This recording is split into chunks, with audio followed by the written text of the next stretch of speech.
Hey guys, I'm not certain if this is the appropriate subreddit. I was actually unfamiliar with you until I started looking for a place to share this. My knowledge of Reddit isn't very impressive. Forgive me. I'm not gonna lie, I basically went to college to smoke weed and go to parties. My intention was to do just enough to get myself by, whilst partying as much as I could. Unfortunately for me, I only applied in a few schools and was only accepted to one. A small college in the mountains of New Hampshire. It's a very small, around 3,500 total undergrads, and I went not knowing anyone. On the first day, as I was skipping the icebreaker games and other students were giving tours of the campus to their families before leaving, I wandered down a small path beyond the cafeteria, towards a small stream I had noticed during the drive-in. I lit a joint and I was just meandering around when I noticed another dude a little further down the stream that cut a straightish path through the trees. He was also smoking a joint, I assume by the way he was holding it. I made my way over to see if I just made my first college friend, and introduced myself. His name was Nat, and he seemed pretty cool. He was smoking some really nice herbs, and I figured I could get along with him. He stood at about 5 foot 5 inches, and he was a little stubby, but I remember noticing that he had a really weird laugh, like a nervous type, and that whenever he would laugh, he kind of looked off to the side and glanced back at me from his peripheral vision. Yes, I knew this was weird even back then, from the first time I met him, literally the first 30 seconds of introducing myself, but I thought maybe he was just socially awkward. He had bad teeth, who knows. I was taught not to judge people, he was otherwise normal. We ended up hanging out fairly frequently, playing video games, drinking, smoking, but other people, especially in my dorm, didn't really seem to take to him. Not that I really felt a strong bond with him, I didn't. It was a very superficial friendship, built around drugs and debauchery, but I definitely got the sense that my other friends weren't comfortable around him.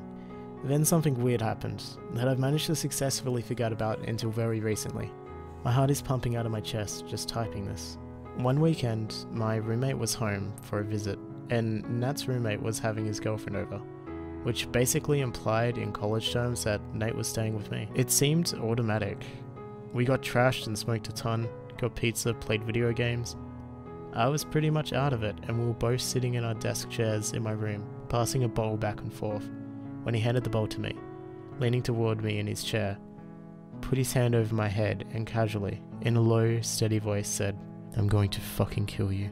Okay, so, like I said, we were all sorts of fucked up, but I was definitely freaked out a little. He had never really been aggressive before.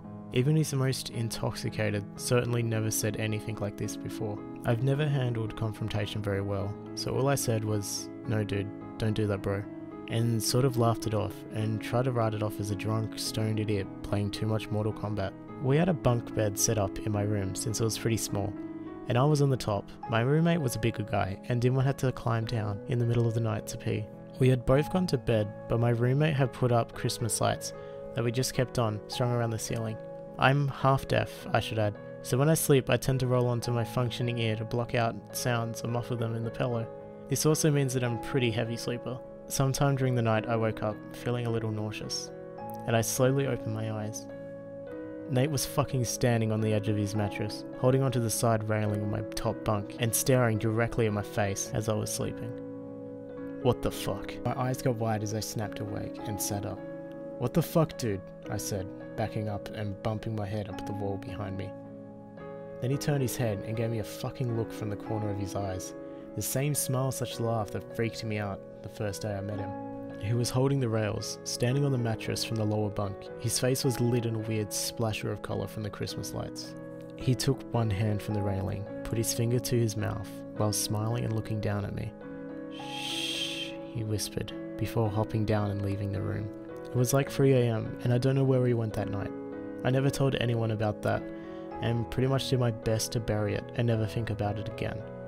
I avoided Nate for the rest of the year, making up excuses when he wanted to chill alone, but we did end up at a few parties together. We never talked about that, and he never brought it up. I had transferred to another school the following year, not because of Nate or anything, just financial reasons, and did manage to forget about that weird incident. That was 15 years ago. I'm 33 years old now, and I recently got a call from my old roommate from my school in New Hampshire, who luckily remembered my very repetitive phone number. I made a song out of it, it was really easy to remember, and I never changed the number. Man, remember that kid Nate used to hang out with in the dorms? He killed his 2 friends with a hunting knife and a fishing line on a camping trip a year ago. He said he was too fucked up to control himself. He was mixing his meds with booze and drugs, and they said he just lost it. The thing that fucks with me is wondering if he told them he was going to kill them. And if the last thing they saw was that fucking sideward smile that I saw when I woke up that night. Nate, let's not meet again.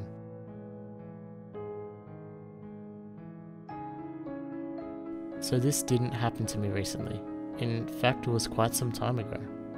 I was about 9 or 10 years old. I was with my best friends and our parents. We were on the way to the nearest shopping town.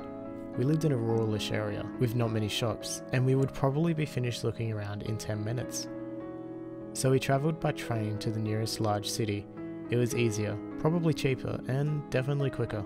So when the train arrived, me and my friends quickly ran to secure the first table seats. Those were the 4 seats with a table in the middle. Pretty self-explanatory. The train was pretty empty. With us being kids, we wanted our own table seat and decided to take up the ones on the opposite side of the aisle and left our parents across from us. I noticed a guy a couple of rows down in a normal seat, on his phone in a really strange position. He looked like he was taking photos of me. It was back in the day where selfies didn't really exist, so it was more likely that he was either taking my photo or was using his phone ridiculously weirdly. Anyway, I pulled the collar of my coat over my face and looked the other way as I shrugged into my seat.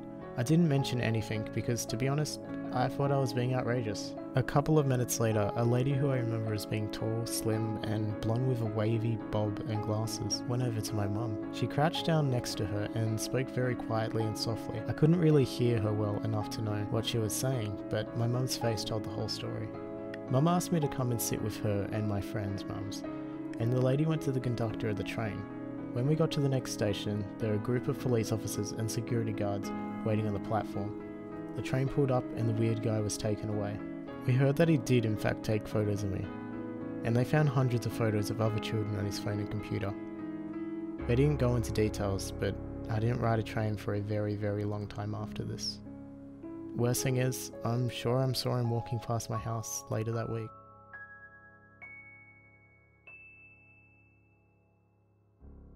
I used to work in a very popular cafe chain in the middle of a downtown when I was in my late teens. And this older guy, looked about in his 50s to 60s, would come in every day. Sometimes a couple times. Whatever, we had a lot of usuals who would do the exact same thing, and I usually got along with quite well all of them. This guy took an instant liking to me though, and he would always make sure to talk to me, and would even approach me when I was sitting on my break, which was fine at first, as many of my usuals would say hello. He must have assumed my customer service, smile, and personality was me flirting or something, because he eventually started inviting himself to sit and talk to me on my precious 10. Finally one day he handed me his business card in the middle of a rush with tons of people around and tons of drinks to be made, stressing me out to wit's end, and tells me we should meet up for a coffee elsewhere and chat, and then winked and left. I was grossed out and humiliated. It was like a rotting cherry on top of a shit sundae. This guy has kids who are around 5 years younger than I am, and he is older than my parents. He continued to make me feel uncomfortable for about a year, until I switched jobs at a children's toy store a few doors down, and he had lost track of me, but not for too long. He eventually found me there too, and would always come in and ask for me. I finally told my manager, and she was disgusted and had to hide me in the back every time he came in, as he would walk in around the store just looking for me. I think he eventually figured out I didn't want to see him, as she said he had the most livid expression on his face on his way out the last time he came in. Good fucking riddance.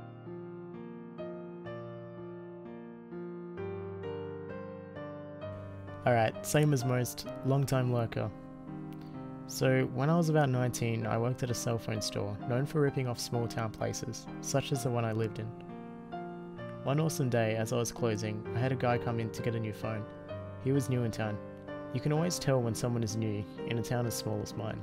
Anyways, I set him up with a pretty sweet phone. I wrote his brand new number down on a piece of paper, as I did with most customers. He was all done, so I sent him on his way. I was done with his account at about 6. After that, I had a couple more people come in. We close at 7 on weekdays. At about 6:40, the guy I had previously helped came back in. He walked in, dropped something off at our front desk, and left. While that wasn't entirely odd, I did have a weird feeling. The guy was just off. I could tell when I was helping him set up his phone. I finally went up to the desk to count my till and ended the night at about 6:55. I look at what he had put down, and it was a piece of paper that I wrote his number on, and a piece of caramel candy. Except the paper was clear and stiff. He had gone home, masturbated, came on the paper I gave to him, and returned it as some sort of gift. I called my boss in a heartbeat. She laughed first off. Second off, told me to walk to the store next to us and tell them that I needed to be watched while I walked to my car. Third off, have a drink. She was a kick-ass boss. I did exactly as she told me, and lo and behold, Caramel Boy was sitting outside another business waiting for me. So Caramel Boy, let's not meet. And there is a picture, but I'm not showing it. Ugh.